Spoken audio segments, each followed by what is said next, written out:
Hi guys, good morning. Day 3 na sa Boracay. Punta tayo ng ngayon, Bulabog Beach. Walk trip lang ulit tayo. Since nakapag-activities na tayo dito nung first na punta natin kasama yung mga bata. Ano lang tayo, staycation. And chill na lang. Ngayon punta tayo ng Bulabog. Saan na tayo? Magdidimol muna. Tapos tatawid na lang tayo. Kabisado na natin yun, taga dito na tayo. Char. Lokal. Lakad-lakad lang, exercise. Ikaw muna. Hey! Guys. And guys, dito na tayo sa D-Mall. Yung unang punta namin dito, akala ko talaga itong D-Mall na to is yung typical na mall. Katulad sa sa Manila.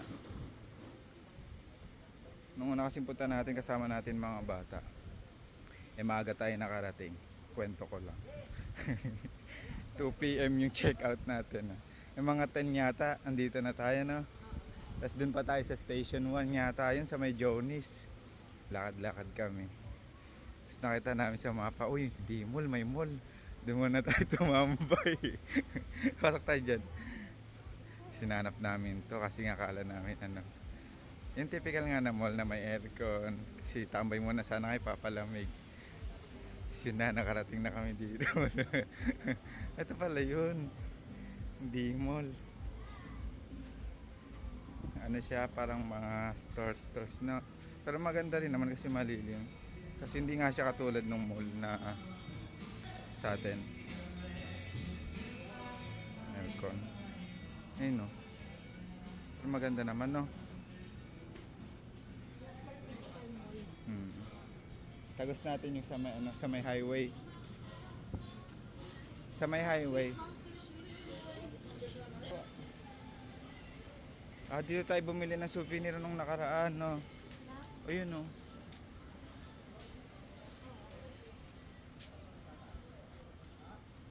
So, ito yung D-Mall.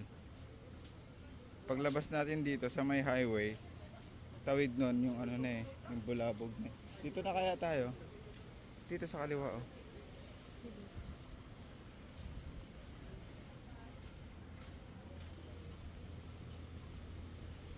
So ito yung D-Mall, guys. Ano rin to, puro stores. May mga kainan, souvenir shop. So ito yung gitna, may carousel. Nandito rin yung Valhalla. Diyan.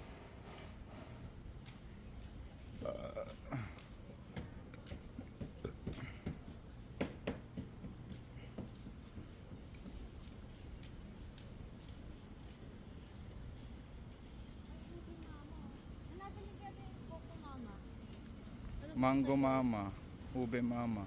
Yung Coco Mama. Tanong natin kay Macro, saan banda dito yung Coco Mama?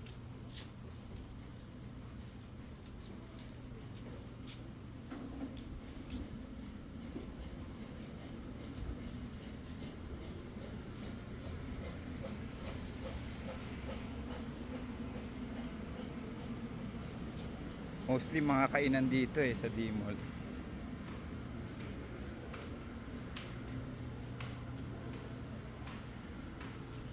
Ayun na. Sa pagdiretso niyan, na yan, kalsada na yan. Tapos sa kabila, sa tawid is yung na Bulabog Beach. Ang daming mga boutique shop din. Daming boutique shop. Kaya pag nagkasakit kayo, huwag kayong mag-alala kasi maraming boutique dito. Ha? Iba naman yun. Ano ba yun? Ano yung boutique? Di ba boutique yun? Corny ang puta. Dear Happy. Ang cute.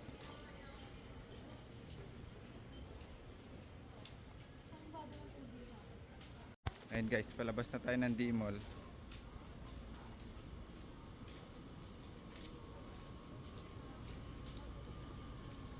Yan, ito na yung highway. Tanong nga tayo ng motor kung may marerentang motor. Yung sa kabila, dun sa tawid, ayun yung Bulabog. Dito tayo sa kaliwa. Ay, gusto mo picturean kita doon sa ano? Ay no, Boracay sign no. Plaza na pala to dito.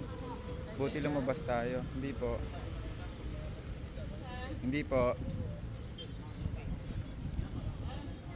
Ayun. May plaza na. Ganda.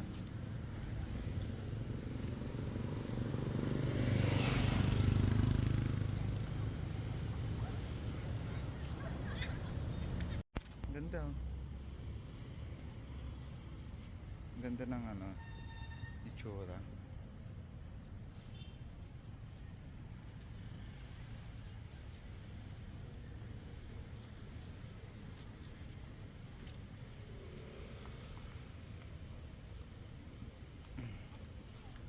Dito sa unahan. Undox ba daw?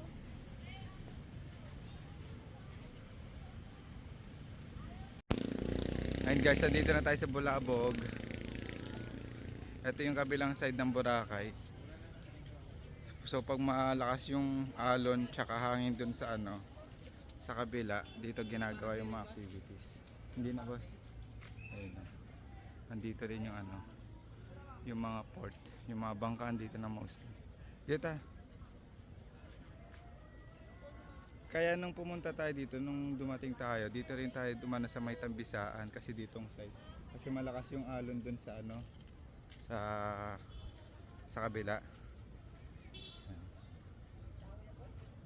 Kung ano yung lakas ng alon dun sa kabilang side ngayon, dito sobrang tahimik, sobrang peaceful ng tubig. Parang magkaibang mundo, no? Ayun no. Andito lahat ng activities ngayon sa Bulabog. Ayan, tamang ano lang, stroll.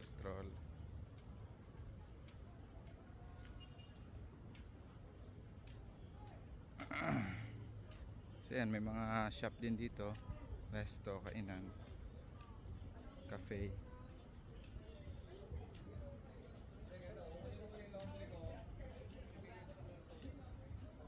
Andito rin yung ano, yung famous na coconut tree na naka-slant. Ayun no. Yung picturean, pinipilahan. Ano nga ba 'yan? Ano yan? Yung sikat, Trending. trending at pinipilahan na coconut tree. Ayan. Dito sa Bulabog.